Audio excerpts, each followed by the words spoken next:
Good evening. A nurse who stole a dementia patient's credit card and spent hundreds of dollars has been banned from nursing for 4 years. But the Health Practitioners Tribunal has failed to stop her from continuing to work at an aged care facility. 43-year-old JAYNE Morley's target was vulnerable. The elderly man had terminal cancer and dementia and was under her care at Royal Adelaide Hospital. In February 2012, she was feeding him dinner when she stole his credit card. I'm terribly ashamed.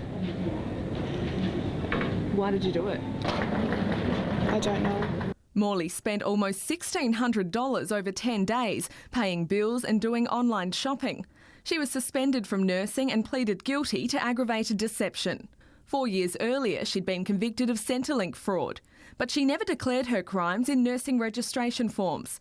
Today, the Health Practitioners Tribunal found her guilty of professional misconduct, banning her from working as a nurse until 2018. I am working very hard to be a good person. JAYNE Morley may have been suspended from nursing for the past 2 years, but in May she got a job here at the Italian village in St Agnes, working with dementia patients.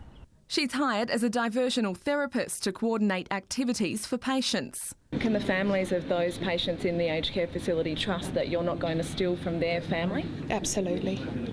Absolutely. I would stake my life on that. Her employer says it knew of her criminal past as a nurse but hired her in a different role. Andrea Nicolas, 7 News.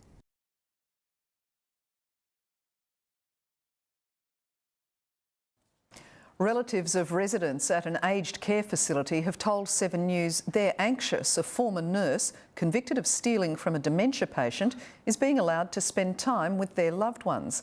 Andrea Nicolas has more. The families of residents here at the Italian village in St Agnes are frustrated they weren't told about JAYNE Morley's criminal history. Many can't believe the former nurse still has access to vulnerable dementia patients. 24 hours after JAYNE Morley was banned from nursing, relatives of her new clients remained in the dark. Do you think she's someone that should be working at this home? Well, no. If that's the case, no. We're very concerned about we don't want anything to happen to the old people. In 2012, the 43-year-old stole a dementia patient's credit card and spent $1,600. She hasn't worked as a nurse since, but in May she was hired as a diversional therapist. Today her colleagues urged relatives not to speak to us. I don't want to comment. I'm very, very happy with the place. Her employer says it's seeking further advice. I believe that every one of us would expect that the most frail and vulnerable members of our society are protected. The nursing body admits it's powerless to stop Morley from working with dementia sufferers at a private facility. We are concerned about this and we have done all that we can to keep the public safe within our legislation. It's been referred to the Complaints Commissioner. Any deregistration would be a cause for alarm and would prompt me to do an immediate investigation. Andrea Nicolas, 7 News.